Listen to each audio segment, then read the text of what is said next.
মানে স্থানিক জায়গা না, মানে কেবল এটা বাংলাদেশের জন্য না, এটা মোটামুটি গ্লোবালি ব্যাপারটা এরকম যে ক্রমাগত পলিটিক্যাল যে চেঞ্জ, সে ক্রমাগত পলিটিক্যাল চেঞ্জ আসলে আমাদের উপর অনেক রকমভাবে এফেক্ট করছে।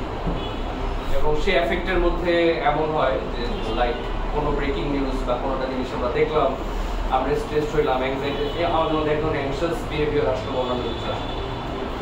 এবং একটা সে গ্রুপ ক্রিয়েট হয়েছে যে একটা গ্রুপ এবং আরেকটা গ্রুপকে বিশ্বাস করে না, একটা গ্রুপ আরেকটা গ্রুপে সে কখনো মানে জায়গা দিতে আগ্রহী না, একটা গ্রুপ আরেকটা গ্রুপকে হার্মফুল বলে মনে করে যে ও আসলে সর্বনাশ হবে দেশে, বা ও আসলে আসলে পৃথিবীর সর্বনাশ হবে।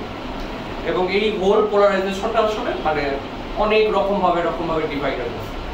এবং সাধারণত যদি কেউ আমাদের নিশ্চয়ই আমাদের মানে যদি এখানে মানুষজন সায়েন্স করে, বাট আমাদের নিশ্চয়ই এরকম ফ্রেন্ড থাকাটা খুবই স্বাভাবিক, যারা কোনো না কোনো একটা পলিটিক্যাল আইডিওলজি খুব স্ট্রিক্টলি সাবস্ক্রাইব করে, অথবা সে পলিটিক্যাল পার্টিতে ঢুকছে বা কাজ করতেছে, তার সাথে যদি কথাবার্তা বলা হয় তখন আসলে আমরা আবিষ্কার করবো যে তার কিছু জায়গার মধ্যে এক ধরনের রিজিডিটি থাকে। আমাদের এখানে এই আলোচনার বিষয়ে আমি একটু মানে ইনক্লুশন অথবা আমি একটু সীমারেখা টানি।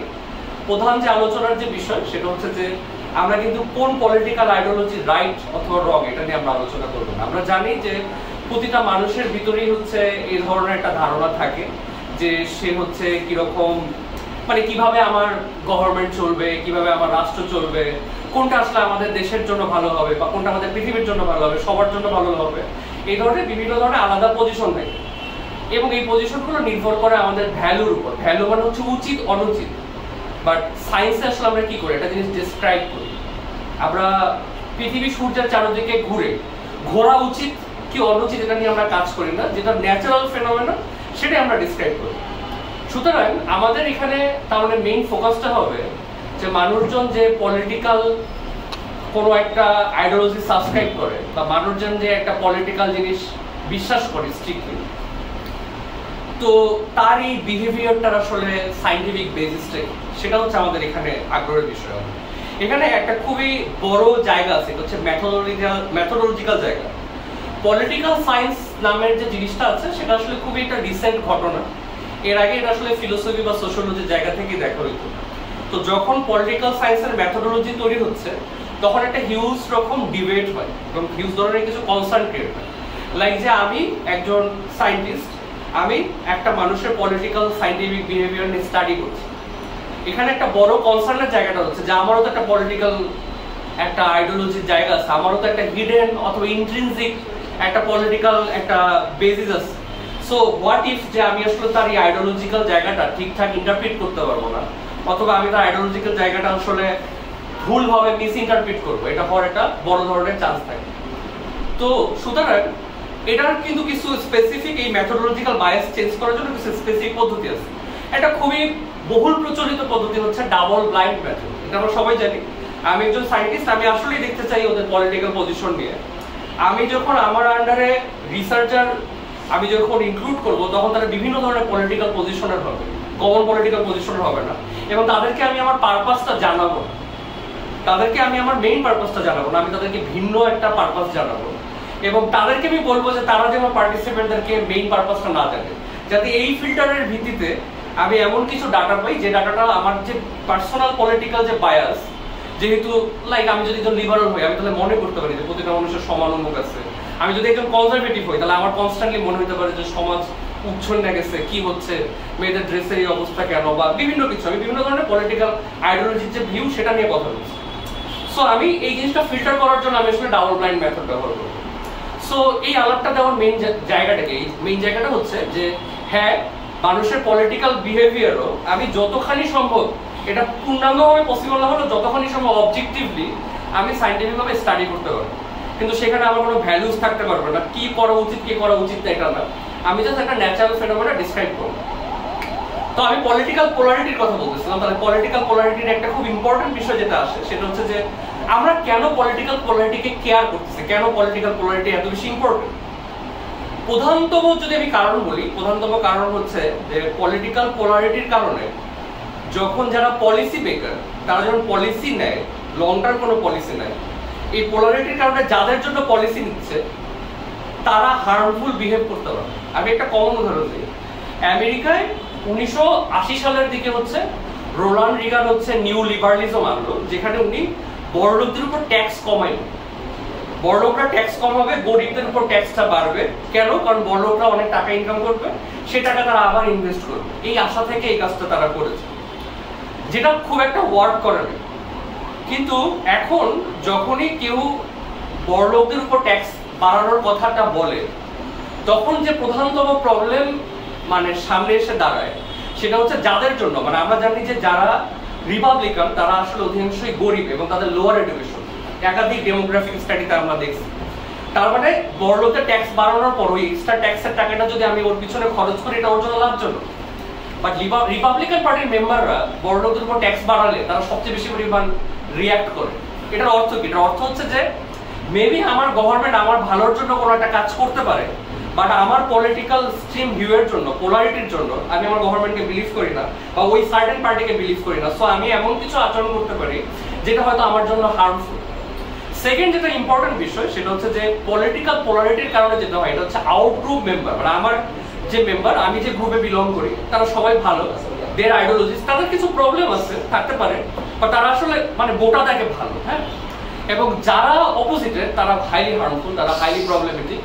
সো তাদেরকে ভবিষ্যতের ভালোর জন্য, ফর গ্রেটার গুড, আমি আসলে কি করতে পারি যে হ্যাঁ তাদেরকে আমি নিকেশ করতে পারি। সো যে কোনো একটা জায়গায় সিভিল ওয়ার অথবা গণহত্যা টাইপের যদি পরিস্থিতি ক্রিয়েট হয়, সেটা একটা হিউজ কারণ হচ্ছে পলিটিক্যাল পোলারিটি। এখন এখানে একটা খুব ইম্পর্টেন্ট কোশ্চেন আছে, সেটা হচ্ছে সোশ্যাল সাইকোলজি এবং পলিটিক্যাল সাইকোলজিতে, যে তার মানে পলিটিক্যাল পোলারিটি তো সবসময় একই রকম ভাবে থাকে না। মানে পলিটিক্যাল পোলারিটি এমন না যেটা একটা ন্যাচারাল ঘটনা। তাহলে যেটা হয়তো এটা হচ্ছে যে প্রতিটা কান্ট্রিতেই সকল সময় অনেক গণহত্যা হইত, কিন্তু আমরা দেখি যে কিছু স্পেসিফিক জায়গায় স্পেসিফিক সময় এই জিনিসটা ঘটছে, কখনো গ্লোবালি হয়েছে, কখনো রিজিওনালি হয়েছে, কখনো একটা সার্টেন কান্ট্রির ক্ষেত্রে হয়েছে। সো আমার ওই কন্টেক্সটগুলো জানাটা জরুরি। আরও যেটা ইম্পর্টেন্ট বিষয় সেটা হচ্ছে যেটা আমার আসলে সোশ্যাল ফ্যাব্রিকটা নষ্ট করে। এটা হচ্ছে যে আমেরিকায় এবং ইউরোপের অধিকাংশ জায়গায় দেখা যায় যে তাদেরকে যখন জিজ্ঞেস করা হয় যে তুমি তোমার পলিটিক্যাল আইডিওলজি নিয়ে তোমার ফ্রেন্ডের সাথে কথা বলো কিনা, সে বলে যে না আমি বলি। সে বলতে হিউজলি অস্বস্তি বোধ করে, সে কারণ সে জানে যে তার সাথে যদি কোনো কথাবার্তা নিয়ে ডিবেট হয় এটা তার পার্সোনাল রিলেশন খারাপ করবে, যদিও সেই ঘটনার কোনো প্রভাব তার পার্সোনাল লাইফে নাই। ঠিক আছে, লাইক আমি একজন এক্সট্রিমলি আমি বিলিভ করি, আমি একজন ব্যক্তি যে আমি এক্সট্রিমলি বিলিভ করি যে বাংলাদেশের সকল ঘটনার পিছনে আমেরিকা দেয়, এবং আমার একজন বন্ধু সে এক্সট্রিমলি বিলিভ করে বাংলাদেশের সকল ঘটনার পিছনে ইন্ডিয়া দেয়, আরেকজন বন্ধু সে মনে করে যে সমস্ত ঘটনার পিছনে পাকিস্তান দেয়। এখন আমরা যদি কথা বলি তাহলে পাকিস্তান, ইন্ডিয়া, আমেরিকা কি করতেছে এটা তো আমাদের পার্সোনাল লাইফে আসার কথা না, কারণ তার সাথে আমার পার্সোনাল লাইফে ইন্টারেকশন হয় হয়তো ডিপার্টমেন্টে অথবা কথা বলার জন্য, অথবা যে কমন পার্সোনাল লাইফের ইন্টারেকশন হয় সেটা হচ্ছে যে সে আমাকে হেল্প করবে কিনা অথবা পার্সোনাল কিন্তু সেটা আমার ফ্যাব্রিকটা নষ্ট হচ্ছে, সোশ্যাল ফ্যাব্রিক নষ্ট হচ্ছে। সো এটা আমার কেয়ার করার একটা খুবই বড় কারণ। এবং এগুলো হচ্ছে মোটামুটি যে পলিটিক্যাল পোলারাইজেশন কেয়ার করা। তার মানে আমরা পলিটিক্যাল পোলারাইজেশন বুঝতে পারছি এটা একটা প্রবলেমের বিষয় এবং এটা আমাদের কেয়ার করা উচিত। এবং আমরা এমন একটা অবস্থান করছি যখন পুরা হোল পৃথিবী জুড়ে জাতীয়তাবাদের একটা উত্থান করছে, মানে সবাই তার মার্কেট ওপেন না করে মার্কেটের ব্যাপারে রিজিড আচরণ করছে। সে মনে করতেছে আমি পুরো গ্লোবালি সবার ব্যাপারে চিন্তা করবো না, আমি আমার জায়গায় চিন্তা করবো, অথবা দরকার হলে আমি না খেয়ে থাকবো বাট আমি যুদ্ধাস্ত্র কিনবো, কারণ যাতে আমার দেশ যুদ্ধ করতে পারে আমার অনেক ভালো লাগবে, আমি খুব ভালো ফিল করবো। সো ব্যাপারটা হচ্ছে যে এই জায়গাটায় আমরা পলিটিক্যাল পোলারাইজেশন কেন খারাপটা বুঝলাম এবং মেথোডোলজিক্যাল জায়গাটা বুঝলাম যে এটাকে কিছুটা হলে এমপিরিক্যালি আমরা স্টাডি করতে পারি। সো আমি এখন একদম ভিতরে ঢুকে যাবো যে মেকানিজমটা আমরা প্রথমে বোঝার চেষ্টা করবো যে পলিটিক্যাল পোলারাইজেশনটা আসলে কেন হয়।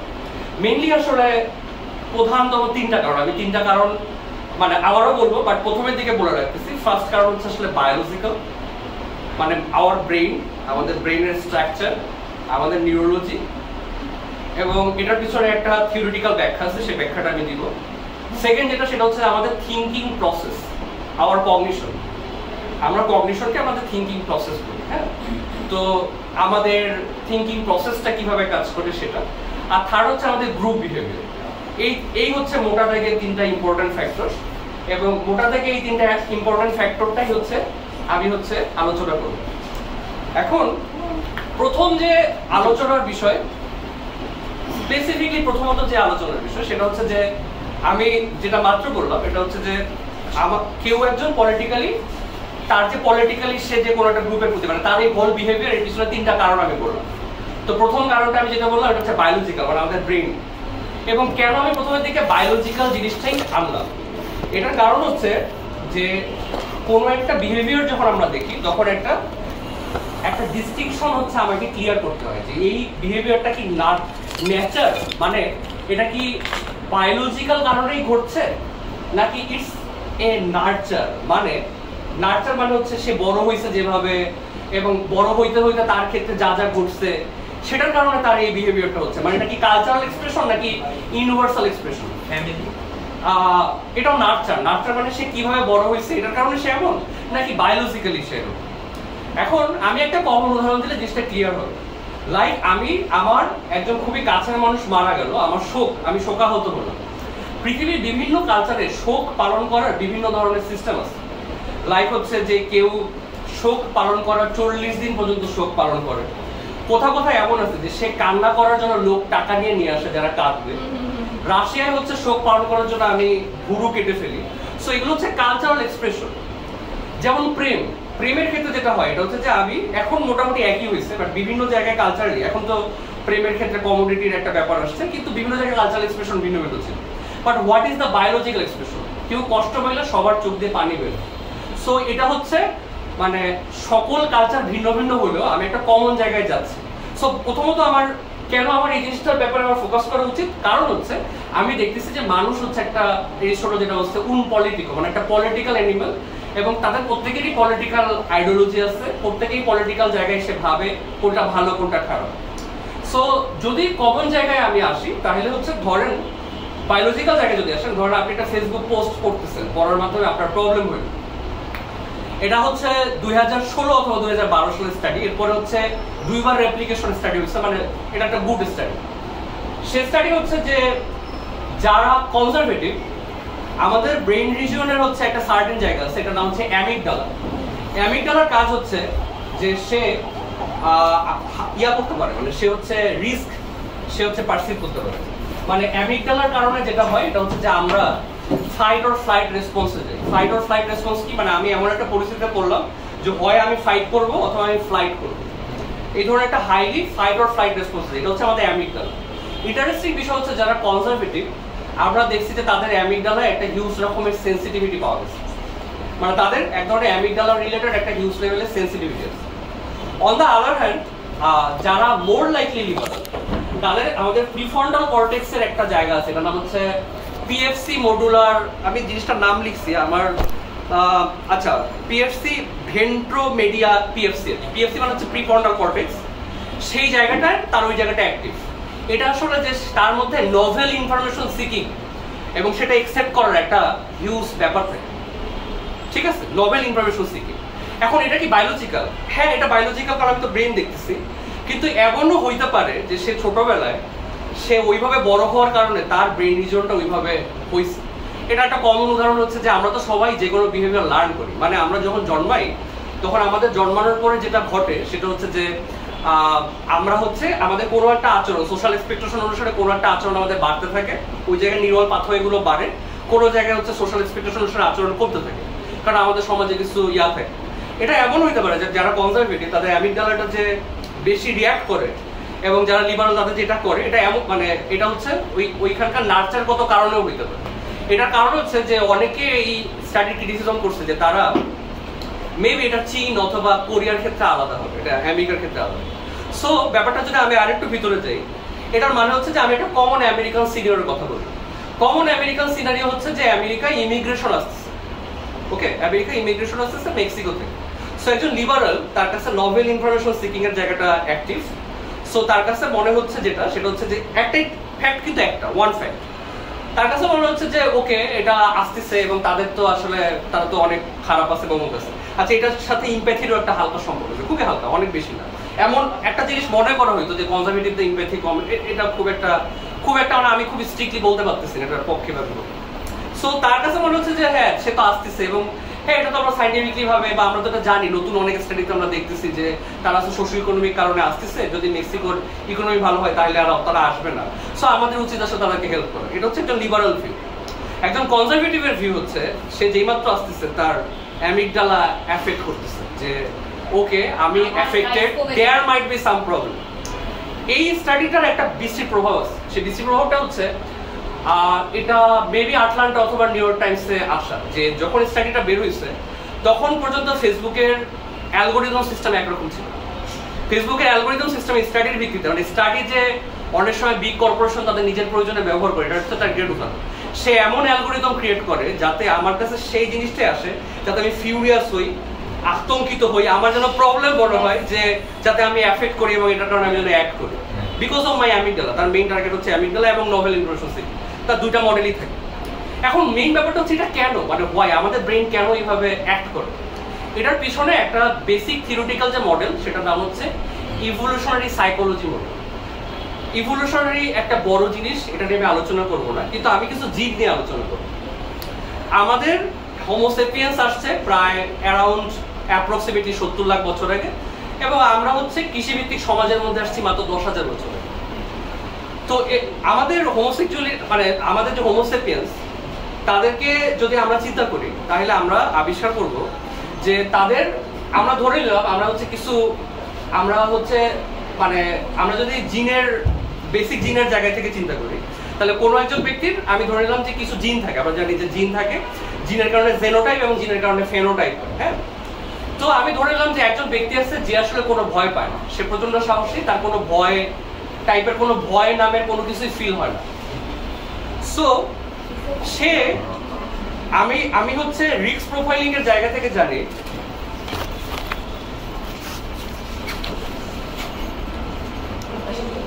আপনি চিন্তা ধরে রাখেন তাহলে সবাইকে হ্যাঁ পশু কারণ এদিকে সামনে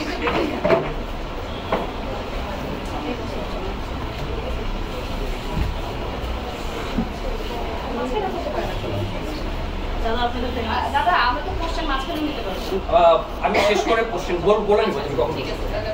সো আমরা হচ্ছে রিস্কের জায়গা থেকে খুব মানে আমি হচ্ছে একজন ব্যক্তির কথা বলি, একজন বেসিক হোমো সেপিয়েন্স, সে 70 লাখ বছর আগে ছিল ধরে নিলাম, এবং তার মধ্যে এমন জিন আছে, কারণ জেনোটাইপের কারণে ফেনোটাইপ হয়, যেটার কারণে সে কোনো ভয় পারসিভ করে না, তার কোনো ভয়টা লাগে না। সো আমি যদি একটু হাইপোথেটিক্যাল জায়গা থেকে চিন্তা করি তাহলে আমি আবিষ্কার করব যে তার জন্য বংশ বিস্তার করাটা মানে পরের দিকে বংশ বিস্তার করাটা কঠিন, কারণ যেহেতু সে ভয় পায় না সুতরাং সে পাহাড়ে ওঠা তার জন্য কোনো প্রবলেম না, কোনো একটা বাঘের সামনে বা সিংহের সামনে আসাটা তার কাছে কোনো প্রবলেম না।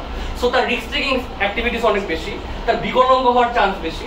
যেহেতু সে বিকলাঙ্গ হবে বা অকারে মারা যাবে, সো তার বাচ্চাটা যে হবে সেই বাচ্চা তার যে জিন আছে, যে জিনটার কারণে তার ভয় পাওয়ার সম্ভাবনাটা অনেক কম, সেটা বেশি দূর যেতে পারবে না। এটা যদি আমি 1 লক্ষ বছরের দিকে যাই তাহলে আমরা দেখবো যত সময় যাবে স্পেসিফিকলি ওই জিনের পরিমাণটা কমতে থাকবে।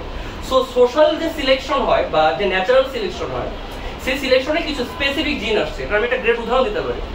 বাংলাদেশে হচ্ছে প্রচুর পরিমাণ হচ্ছে অ্যাক্সিডেন্ট হয়, এবং বাংলাদেশে অধিকাংশ মানুষ আসলে আমরা জানি যে মারা যায় আসলে মেনলি অ্যাক্সিডেন্টের কারণে।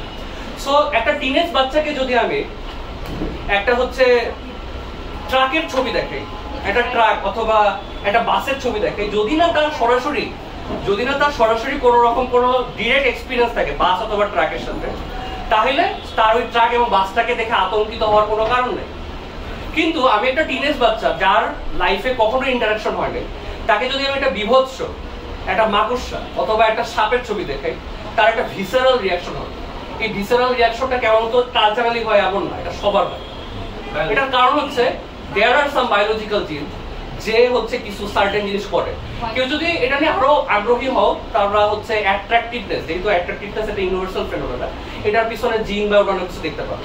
এখন এটার সাথে আসলে আমাদের সম্পর্কটা কি, কেন পলিটিক্যাল বিহেভিয়ারের সম্পর্কটা কি এই জিন সিলেকশনের সাথে, এটা একটা কারণ আছে। কারণটা হচ্ছে একটা কথা মাথায় রাখা দরকার, যে জিন সিলেক্ট হয়েছে, যে এখন আমরা তো জানি যে এই ন্যাচারাল সিলেকশনটা অনেক লম্বা সময় ধরে হয়।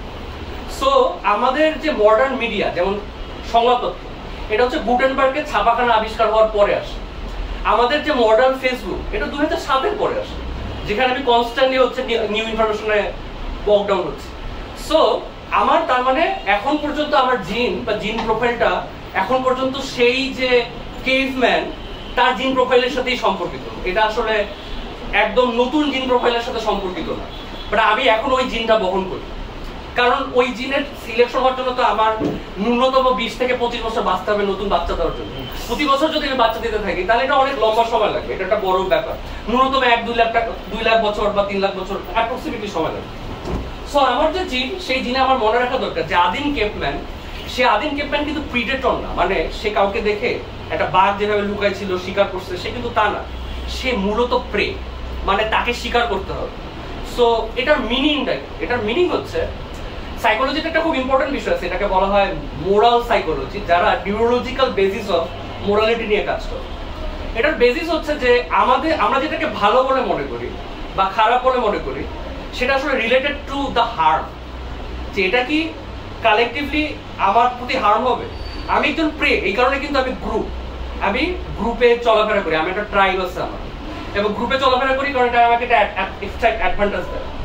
তো এই যে আমি গ্রুপে চলাফেরা করি, সো আমি কনস্ট্যান্টলি কোনো একটা জিনিস দেখলে, লাইক আমি রাস্তা দিয়ে যাচ্ছি, আমি একটা বনের ভিতর দিয়ে যাচ্ছি, আমি একটা নতুন কিছু দেখলাম, আমার ফিল হবে যে এটা কি বিপজ্জনক, is it harmful or is it good, ওকে।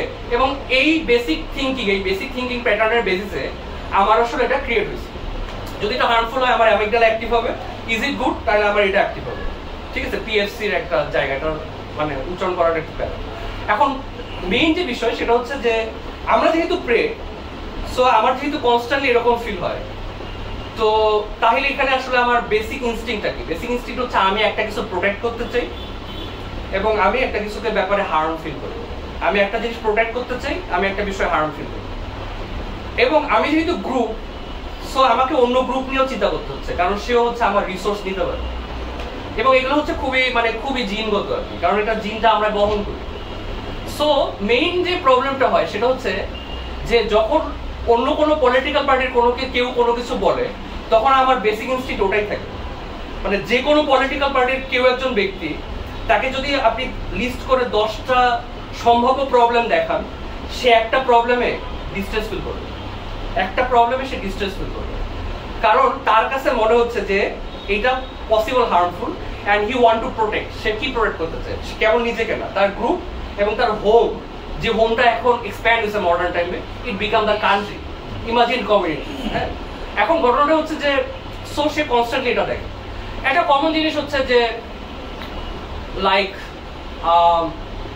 খুবই কমন, আমি আমেরিকান উদাহরণ দিচ্ছি, বাংলাদেশ উদাহরণ একটু এড়াচ্ছি কারণ ইটস পলিটিক্যাল, আচ্ছা, বাট তাও আমি যদি বলি সম্ভবত বাংলাদেশের বিপদ কোনটা হবে? আর্মি একটা বড় বিপদ হতে পারে, ভারত একটা বড় বিপদ হতে পারে, বড় বিপদ জঙ্গিবাদ হতে পারে, বড় বিপদ অমুক হইতে পারে। আপনি যখন বিভিন্ন মানুষের সাথে কথা বলবেন, আপনি আবিষ্কার করবেন যে তার পলিটিক্যাল পার্টি সাপোর্ট করার যে স্পেকট্রাম, এটা নির্ভর করতেছে হিজ পারসিভড হার্ম, কোন পার্টিটা সম্ভবভাবে বড় হার্ম করতে পারে তার পারসিভড, এবং সে কি প্রোটেক্ট করার চেষ্টা করছে, সে কি ওভারঅল প্রোটেক্ট করার চেষ্টা করতেছে, সে কি তার idea of his identity protect করার চেষ্টা করছে, কি প্রোটেক্ট করার চেষ্টা করছে এটার উপর। That is the biological basis. But biological basis is not the মানে কি বলে যেটা মানে এভরিথিং না। কেন এভরিথিং না? কারণ পলিটিক্যাল যে পোলারিটি, এটা একটা খুবই মডার্ন বিহেভিয়ার, এবং এখন এই সোশ্যাল মিডিয়ার টাইমে পলিটিক্যাল পোলারিটি অনেক বাড়ছে। এর আগে এত বেশি পলিটিক্যাল পোলারিটি ছিল না। সো এটা যেহেতু একটা মডার্ন বিহেভিয়ার, সো আমাকে আবার যেতে হবে কগনিশন মানে হচ্ছে আমি কিভাবে চিন্তা করি। এবং এখানে একটা খুবই বিশ্রী জিনিস আছে, এটা একটু লোকজনকে বলা উচিত। এটা হচ্ছে যে মানুষ সম্পর্কে আমাদের কমন যে অ্যাজাম্পশন, সেই অ্যাজাম্পশনটা হচ্ছে মানুষ একটা রেশনাল প্রাণী, সে রিজনেবলি সবকিছু করতে পারে। এটা খুবই সত্য কথা যে আমরা যখন কোনো একটা প্রবলেমের মধ্যে পড়ি, তখন রিজন আমাদেরকে হেল্প করে সেই প্রবলেমটা সলভ করতে। বাট মানুষ তার রিজনের উপর অলওয়েজ তার আসলে ইমোশন ড্রিভেন করে, অলওয়েজ। এবং এটা একটা কমন আমি উদাহরণ দিতে পারি যে আপনারা আপনাদের ব্যক্তিগত লাইফে আপনাদের সাফারিং চিন্তা করেন, আপনি ম্যাথমেটিক্যালি একটা জিনিস অথবা লজিক্যালি একটা জিনিস মিলাইতে পারতেছেন না, এর থেকে আপনি বেশি পরিমাণ সাফার করেন প্রোক্রাস্টিনেশনের জন্য। আপনি জানেন কাজটা করা উচিত, আপনি কনস্ট্যান্টলি এড়াচ্ছেন, আপনার ডিস্টেন্স হচ্ছে, আপনি কোপিং এর জন্য ফোন চালাচ্ছেন বিকজ ডিস্টেন্সটা ম্যানেজ করতে হবে, অথবা আপনার পারফেকশনিজম যেটা কারণে আপনি এড়াচ্ছেন, অথবা ব্রেকআপ, যে ব্রেকআপের কারণে হচ্ছে আমার অনেক ধরনের প্রবলেম হচ্ছে, অথবা পার্সোনাল এনজাইটি, পার্সোনাল ডিপ্রেশন, বিভিন্ন কিছু, অথবা আমার আইডিওলজি যেটাতে আমি হাইলি স্টিক, কেউটার বিপরীতে কথা বললে আমি অনেক ইমোশনালি ড্রিভেন হয়ে পড়ছি। সো মানুষের যে হোল মানে মানুষের যে হোল রেশনাল প্রসেস, এটার মধ্যে অলওয়েজ ইমোশনের একটা ভূমিকা থাকে। মানুষ হচ্ছে আমরা যেরকম মনে করি, এটার একাধিক এক্সপেরিমেন্ট আছে। যেমন কিছু মানুষকে জিজ্ঞাসা করা হয়েছে সে তার রিকল করুক এবং কোন মেমোরিগুলো তার লাইফে সিগনিফিকেন্ট সেগুলো আমরা গ্রাফে বসেছি ভ্যালুজের উপর বেস করে। আমরা দেখছি যে মেইনলি সিগনিফিকেন্ট মেমোরি হচ্ছে রিলেটেড টু আওয়ার ইমোশন, ঠিক আছে? এবং ইমোশনটা হচ্ছে ইমোশন এমনও হইতে পারে একজন সায়েন্টিস্ট একটা জিনিস মিলাচ্ছে এটা তাকে এক ধরনের স্যাটিসফ্যাকশন দিচ্ছে, এমনও হইতে পারে, but it's emotion, it's not একদম কংক্রিট লজিক। যদি আমি ইমোশনের মধ্যে আসি তাহলে আমার কগনিশনের মধ্যে একটা খুব ইম্পর্টেন্ট জিনিস আছে, সেটার নাম হচ্ছে cognitive dissonance. What is cognitive dissonance? এটা হচ্ছে যে আমরা হিউম্যান, আমাদের মধ্যে একটা কমন প্রবলেম আছে, সেটা হচ্ছে যে আমরা একটা ন্যারেটিভে স্টিক করি।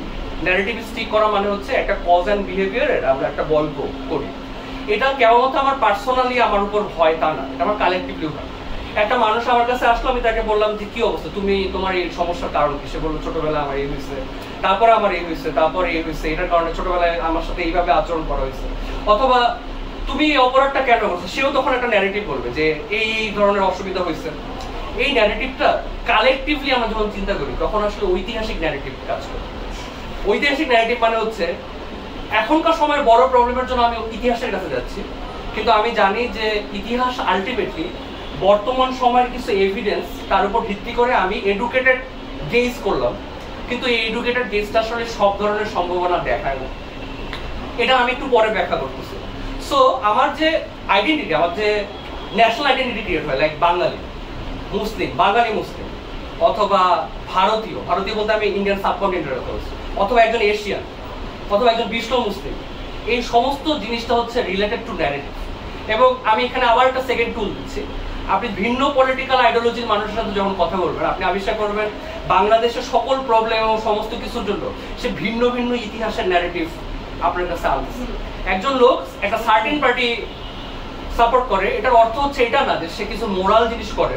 হ্যাঁ, মোরাল জিনিসের কিছু বায়োলজিক্যাল বেস থাকে, এটার কারণ মেবি এরকম যে সে কিছু সার্টেন পার্সনকে ছোটবেলায় পছন্দ করে, সে কিছু সার্টেন ইতিহাসকে সাবস্ক্রাইব করে, যে যদিও নট নেসেসারিলি যে সেই ইতিহাস রাইট অথবা রং। ওকে, এখন ঘটনাটা হচ্ছে যে কগনিটিভ ডিসোনেন্স কি, যেহেতু আমরা একটা কোহেসিভনেস করার ট্রাই করি, সো আমরা একই সাথে ভিন্ন দুটো অ্যাটিটিউডকে নিতে পারি না, আমাদেরকে এটা একটা কোহেসিভনেসের মধ্যে বাঁধতে হবে। এটা আমাদের কমন প্রবলেম, এবং এই কমন প্রবলেমটা ইউনিভার্সাল, এটা একটা আমরা কমন জিনিস দিতে পারি। এটা হচ্ছে একটা ঘটনা কেন হয়েছে, এটা যখন আমি একজন মডার্ন মানুষকে জিজ্ঞেস করবো তখন সেটাকে সায়েন্স বিভিন্ন কিছুর মাধ্যমে, এম্পিরিক্যাল অনেক কিছুর মাধ্যমে করবো। আমি যদি একজন মানে প্রায় 5000 বছর একজনকে জিজ্ঞেস করি, গ্রিসের কাউকে, সেও কিন্তু ব্যাখ্যা করবে। ফোকলোর এবং মিথের মধ্যে প্রধানতম পার্থক্য হচ্ছে যে মিথ একটা গল্প যেটা আসলে দুনিয়াটাকে ব্যাখ্যা করে, ফোকলোর ব্যাখ্যা করতে পারে না। আমি একটা কমন উদাহরণ দেই, যেমন ইন্ডিয়ান সাবকন্টিনেন্টের একটা কমন গল্প হচ্ছে যে সূর্যগ্রহণ কেন হয়। এই যে সে কিন্তু ব্যাখ্যা করতেছে সূর্যগ্রহণ কেন হয়, কারণ একদম মানে অ্যানোমালি তার কাছে প্রবলেম ক্রিয়েট করে, তার মধ্যে এক ধরনের ঝামেলা ক্রিয়েট করে, তাকে একটা ন্যারেটিভ, একটা ব্যাখ্যা আনতে হবে। একটা রিক্সাওয়ালার কাছে আমি যাই, সে একরকম ব্যাখ্যা দেবে, এবং আমরা আমাদের কন্টেক্সট অনুসারে সে ব্যাখ্যাটা করি। সো তার ব্যাখ্যাটা কি? ব্যাখ্যা হচ্ছে যে রাহু সে হচ্ছে মানে অমৃত খাওয়ার ট্রাই করছিল, সূর্য সেটা তাকে দেখাইছে, তাই বিষ্ণু তার গলা কেটে দিচ্ছে। সো মাঝে মাঝে রাহু হচ্ছে সূর্যকে খেয়ে ফেলে, কিন্তু তার কাটা গলার কারণে সূর্য থেকে বের আসে। এটা এক ধরনের ইমাজিনেশন, আগের দিনের মানুষের ইমাজিনেশন, বাট সে যে ব্যাখ্যা করতে চায় দুনিয়াকে, বাট তার ব্যাখ্যা করার প্রসেসটা ছিল ভিন্ন। এখন আমাদের রাইট প্রসেসে আসি বলা যায়, বিকজ অফ সায়েন্স। মানে সায়েন্সটা তো আসলে ধাম করে অভিজ্ঞত আসে না, এটা সার্টেন ভাবে ডেভেলপ হয়েছে।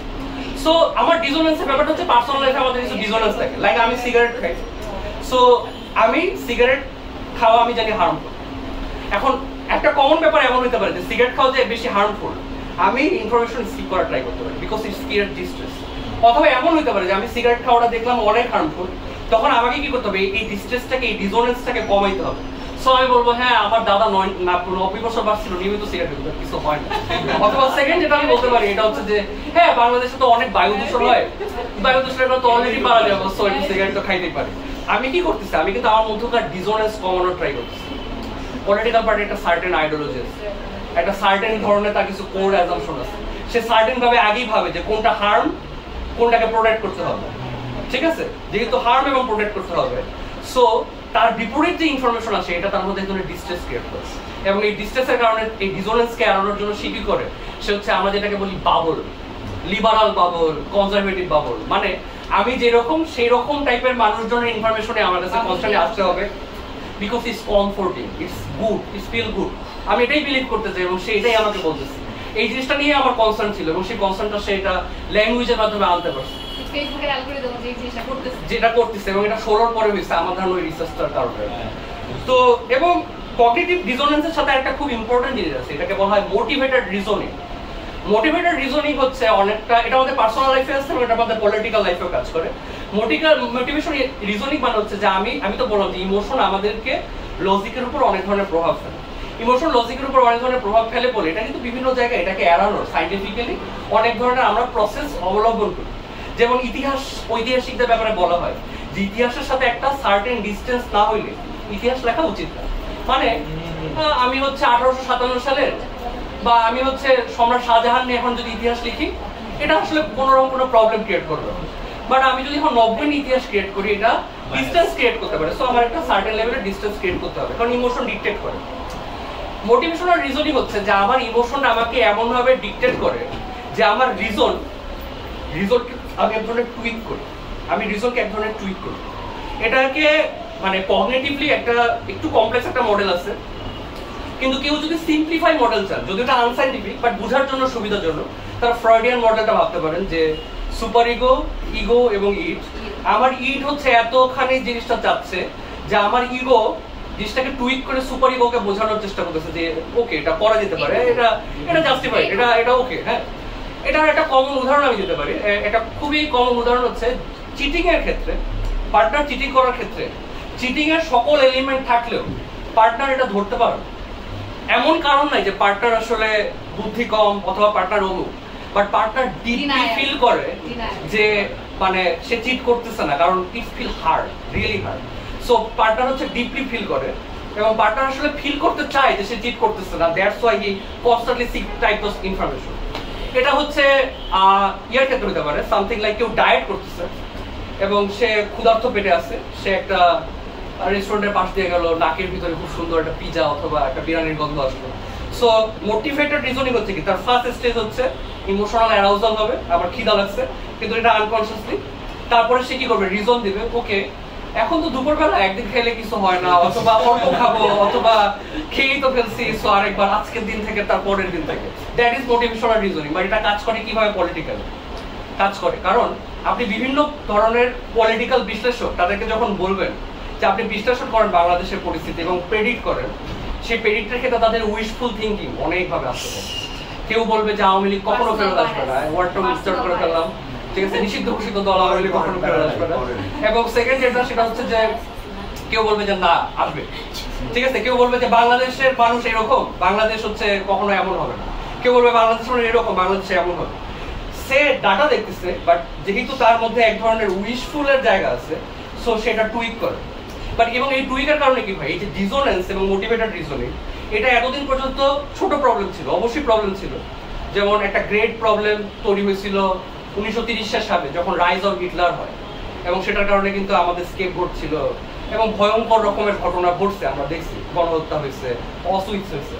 কিন্তু এট দ্য সেম টাইম এটা মডার্ন টাইমে প্রবলেমটা ক্রিয়েট করছে, কারণ আমরা প্রত্যেকজনের ডিসোনেন্স এবং মোটিভেটেড রিজনিং এর মাধ্যমে আমরা ফেসবুকে কনস্ট্যান্টলি বম্বার্ড হচ্ছে, আমরা দেখি কার কেমন, এবং কারো পোস্ট যখন আমরা করতেছি ডিস্ট্রেস ক্রিয়েট হচ্ছে, কারো পোস্ট করতেছে আমাদের ভালো লাগতেছে যে হ্যাঁ এমনই তো হওয়া উচিত, but maybe it's mostly motivational reasoning, it's not the fact, কারণ fact is most likely random. হ্যাঁ, মোস্ট লাইকলি র্যান্ডম।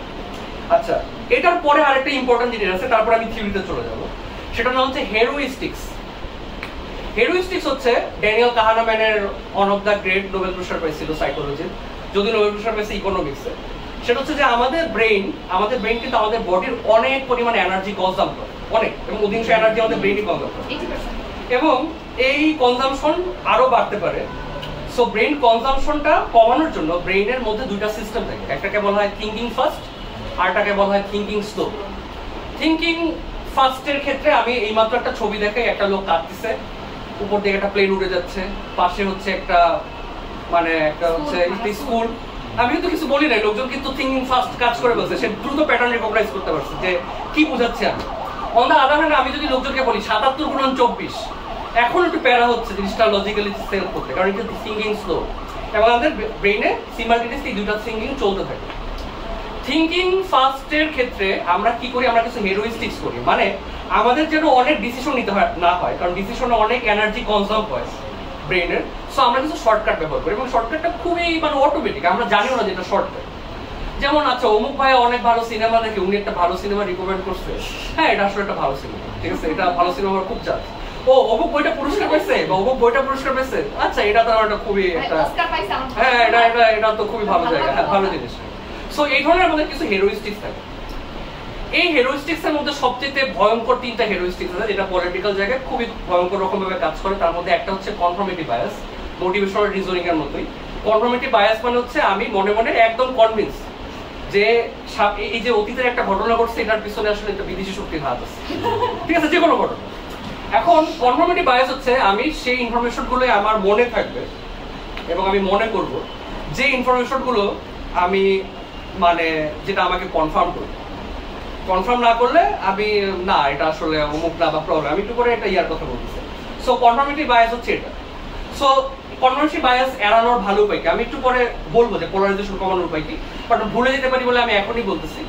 তাদেরকে কনফর্মেটিভ বায়াসের বিপক্ষে জিজ্ঞেস করা যে ঠিক আছে আমি ভাবলাম যে আপনার এটা রাইট, কিন্তু এটা তো একটা হাইপোথিসিস, তো সম্ভাব্য কি কি ঘটলে আপনার মনে হবে যে এটা হয় নাই, দেখবেন যে তার পক্ষে এটা চিন্তা করাটা খুব টাফ হবে, but because he is confirmed about যে এটা হইছে এবং যে ইনফরমেশন আছে আচ্ছা ও তো মিথ্যাবাদী, ওর তো পরকীয়া করে, তার ওর কথা আমি বিশ্বাস করবো না, অথবা আচ্ছা না এ তো আসলে ওটার সাথে সম্পর্কিত, আচ্ছা ও এভাবে আমি কি করতেছি যত ধরনের ক্রেডিবল অপশন সেগুলোকে আমি বাতিল করতেছি, কিন্তু অন্যান্য যেগুলো অপশন সেগুলোকে আমি আমার কাছে আনতেছি because of my own confirmation bias.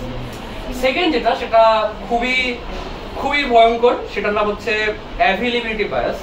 Availability bias হচ্ছে যে কোনো একটা ঘটনার পর ইমিডিয়েটলি আমার মাথায় যে জিনিসটা যে উদাহরণটা মাথায় আসে আমি আসলে ইমিডিয়েটলি সেটাই ভাবি, সেই ন্যারেটিভ অথবা উদাহরণ ভাবি। এটা ড্যানিয়েল কাহানেম্যান হচ্ছে একটা বিশাল বড় স্যাম্পলের উপর একটা পরীক্ষা করছে যে কে ওয়ার্ডটা কোথায় বেশি, একটা যে কোনো ওয়ার্ডের সামনে বেশি বা যে কোনো ওয়ার্ডের মাঝখানে বেশি।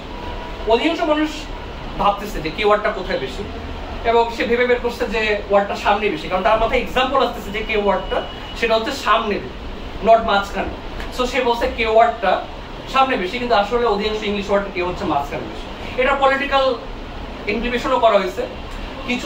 আমার কিছু লোক আসছে যাকে আমি হচ্ছে একটু আগে একটা জিনিস পড়তে দিচ্ছি, একটা কলাম, যে কলামটা টেইলর করে বানানো, যেখানে বলা যে একটা সার্টেন কমিউনিটির মানুষ যাদের চুল হচ্ছে অমুক তমুক, তারা আসলে একটা সার্টেন ধরনের প্রবলেম ক্রিয়েট করতেছে সমাজে। তারপরে হচ্ছে আমি তাকে একটা পোস্ট করতে দিচ্ছি, সে আসার পরে একটু পরে 20 মিনিট পরে একটু কফি ব্রেক করার পরে পোস্ট করার সময় কোথাও বলা না ওই কমিউনিটির মানুষকে, এখানে বলা হয়েছে, আগের রিসার্চে বলা হয়েছে, সে ইমিডিয়েটলি এটা ভাবছে। এটা একটা কনস্পিরেসি থিওরিজের মধ্যে আমরা জানতে পারবো। এটা একটা কমন উদাহরণ হচ্ছে যে কনস্পিরেসি থিওরিগুলো হয় সেগুলো সব পরিচিত মানুষকে, তার মানে যে কনস্পিরেসি করতেছে সে যদি কখনো ফেসবুকে বা সোশ্যাল মিডিয়ায় বা কোনো জায়গায় ভিজিবল না হয় তাহলে একজন কনস্পিরেসি থিওরিস্ট তাকে নিয়ে কখনোই ভাবতে পারবে না, কারণ অ্যাবিলিটি বায়াসে আমার এটা আসতেছে। ওকে, আচ্ছা আমি হচ্ছে একটা মানে ইম্পর্টেন্ট মানে জিনিসটা কিরকম জিনিস এটা আমি একটা ইম্পর্টেন্টের জন্য 2016 সালের না 15 সালে একটা আমি রিসার্চের কথা বলবো। এটা হচ্ছে স্পেসিফিকলি দুইটা গ্রুপ আছে, একটা হচ্ছে রিপাবলিকান আর একটা হচ্ছে ডেমোক্রেট। আমি রিপাবলিকান পার্টিকে দুই ভাগে ভাগ করছি। ওকে, আমার কাছে হচ্ছে দুইটা স্যাম্পল আছে, দুইটা লেখা আছে। একটা লেখা হচ্ছে আমরা জানি যে রিপাবলিকানরা হচ্ছে ক্লাইমেট চেঞ্জ বিশ্বাস করে না, মনে করে এটা গ্লোবাল কনস্পিরেসি অনেক সমস্যা। ডেমোক্রেটরা মনে করে যে মানে ক্লাইমেট চেঞ্জ হচ্ছে এটা একটা প্রবলেম, এটার ক্ষেত্রে অনেক ধরনের ঝামেলা। তো রিপাবলিকান পার্টিতে আমি করছি কি, একে আমি দিছি প্রো হচ্ছে মানে মানে আমি হচ্ছে দিছি যে আসলে ক্লাইমেট চেঞ্জ হচ্ছে এবং এটা আসলে প্রবলেম। এই ধরনের আমি একটা ফ্যাকচুয়াল মানে যত ধরনের ফ্যাক্ট আছে এবং আর্গুমেন্ট আছে সেখানে দিছি। এখানে আমি তাকে দিছি যে না আসলে ক্লাইমেট চেঞ্জ হচ্ছে না, এর ক্ষেত্রে আমি তাই করছি আসলে ক্লাইমেট চেঞ্জ হচ্ছে, এই ধরনের আমি একটা ডাটা শিট দিছি অনেক আর্গুমেন্ট, এর ক্ষেত্রে আমি দিছি যে ক্লাইমেট চেঞ্জ হচ্ছে না, এর ক্ষেত্রে আর্গুমেন্ট দিছি। রিপাবলিকান পার্টিকে যখন দেওয়া হয়েছে যে আসলে হচ্ছে ক্লাইমেট চেঞ্জ হচ্ছে, এই গ্রুপটা হচ্ছে শুনছে, চুপ হয়ে গেছে, কেউ কেউ একটু আউ করছে। তারপর তাকে বলা হয়েছে আচ্ছা ঠিক আছে আর্গুমেন্ট গুলো একটু বোঝার চেষ্টা করো, সে আর্গুমেন্ট গুলো পড়ছে, তাকে বলছে একটু রিকল করার চেষ্টা করার আর্গুমেন্ট গুলো, সে মুখস্থ করছে, তার সাথে একটা মানে কনভারসেশন হয়েছে এবং সে রেজিস্ট্যান্ট করছে। এই গ্রুপকে যখন বলছে তখন সে ডট করছে মাথা, হ্যাঁ আসলে তো এটাই তো রাইট, মানে এটা আসলে তো মানে ক্লাইমেট চেঞ্জের ক্ষেত্রে অনেক ধরনের প্রবলেম হচ্ছে এবং ক্লাইমেট চেঞ্জ তো আসলে ভুয়া, এটা আসলে বিগ কর্পোরেশন সংস্থা করতেছে ইত্যাদি ইত্যাদি। সো সে মাথা লট করতেছে। আমি ডেমোক্রেটদের ক্ষেত্রে তাই করছি যে আসলে ক্লাইমেট চেঞ্জ হচ্ছে, যথারীতি সেখানে মাথা লট করছে এবং সুন্দর একটা ফ্রুটফুল আলোচনা হয়েছে। একে যখন আমি দিছি যে ক্লাইমেট চেঞ্জ হচ্ছে না, তখন সে চুপ হয়েছে অথবা ঝগড়াঝাটি করছে, ঝামেলা করছে।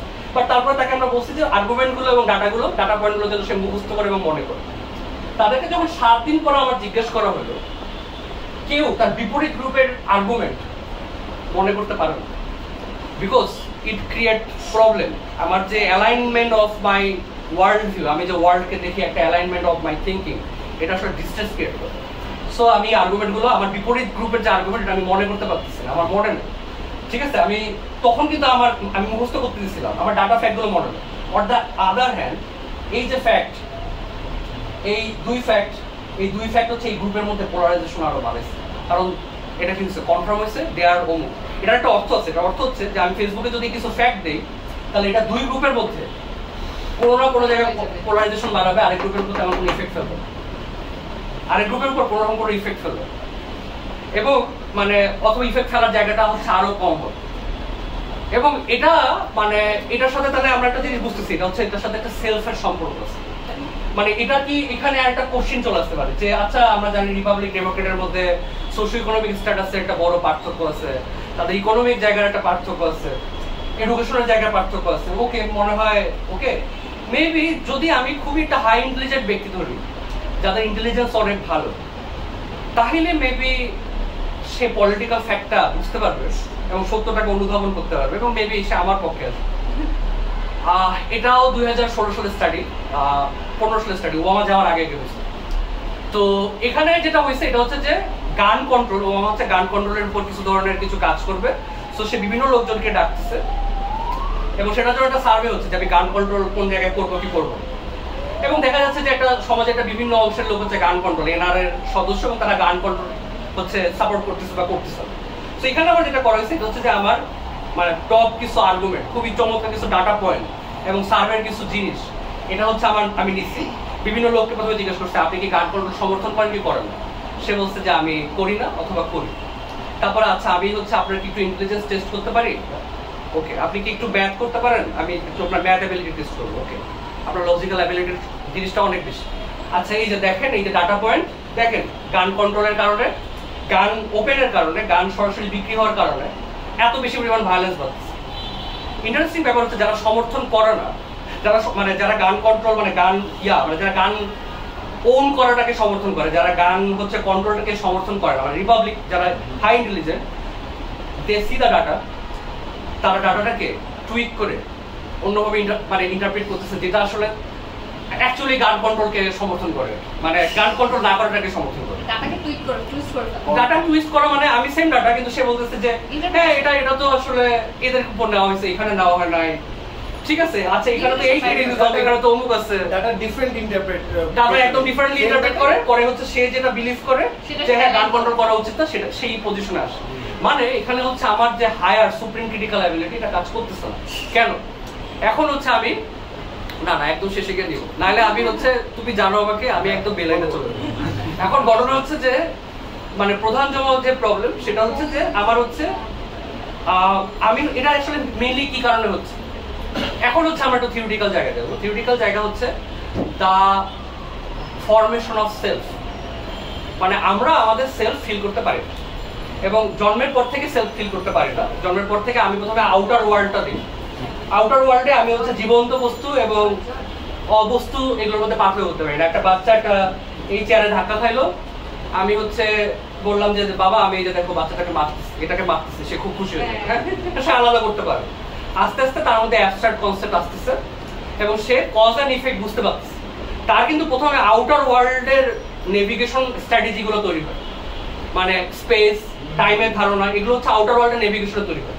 সেটা নিয়ে সে যখন এটা ইনারলি করে তখন তার মধ্যে সেলফ ক্রিয়েট হয়, এবং সেলফটা ক্রিয়েট হয় মেইনলি 2.5 থেকে 3 বছরের মধ্যে, যখন বাচ্চা আয়নায় নিজেকে রিকগনাইজ করতে পারে। এটা এবং এটা একাধিক স্টাডি আছে। কোনো একটা বাচ্চাকে যখন জিজ্ঞেস করা হয়েছে যে তুমি ছোটবেলার স্মৃতির কথা মনে করার চেষ্টা করো, সে ওখানে গিয়ে কিন্তু থামে, মানে 2.5 বা 3 বছরে সেলফ ফরমেশনের আগে তার তো সেলফ নাই, মানে নিজের ব্যাপারে না। এই সেলফ ফরমেশনের একটা বড় প্রবলেম আছে, সেটাকে বলা হয় স্পটলাইট ইফেক্ট। মানে উই অলওয়েজ ফিল যে দেয়ার ইজ এ স্পটলাইট, এই যে মঞ্চ নাটক থাকে না যে আমার মাথায় একটা স্পটলাইট, মানে আমি হচ্ছে সেন্ট্রাল, সমস্ত কিছু সেন্ট্রাল হচ্ছে আমি। এবং এটা কিন্তু কারো কারো ক্ষেত্রে এনজাইটিও ক্রিয়েট করে, যেমন কেউ একজন একটা ছেঁড়া ড্রেস পরছে, তার মধ্যে একজন এনজাইটি ক্রিয়েট হচ্ছে, সবাই আমার দিকে তাকাচ্ছে, না না মানে পিপল আসলে তাকাচ্ছে না। তাদের ক্ষেত্রে জিজ্ঞাসা করার সময় বলা হয় যে ওকে তুমি আমাকে একটু বলো, মানে আমরা যখন সাইকোথেরাপিতে কেউ এরকম এনজাইটি ফিল করে তাদেরকে আমরা জিজ্ঞেস করি যে তুমি আমাকে বলো যে লাস্ট কবে এম্বারেসিং একটা ঘটনা তোমার সামনে হয়েছে। অধিকাংশ সময় আপনারা কেউ কেউ মনে করার চেষ্টা করেন লাস্ট কবে এম্বারেসিং ঘটনা আপনাদের সামনে হয়েছে, যেটা আমরা মনে করে ট্রাই করতেই পারবেন না, মানে করলে খুবই রিসেন্ট হইলে হইতে পারে, দূরের হইলে করার কথা না। এটা মানে হচ্ছে আপনার এম্বারেসিং এর ক্ষেত্রে আপনি এত বেশি কেন মানে এত বেশি কেন কনসিয়াস হচ্ছেন, বিকজ স্পটলাইট ইফেক্ট। আমরা ওয়ার দ্য সেন্টার, আমরা সেন্টার। আওয়ার মানে আওয়ার কি বলা যায়, ইগো বলা যাবে না, কারণ ইগো ওয়ার্ডটা অন্যভাবে ব্যবহার করা হয়। Our sense of self, our observing self. Okay, এখন ঘটনা হচ্ছে স্পটলাইট ইফেক্টের কারণে কি হয়, যেটা ঘটে সেটা হচ্ছে আমাদের হচ্ছে স্পটলাইট ইফেক্টের কারণে যেটা হয় এটা হচ্ছে যে আমরা পারসিভ করি।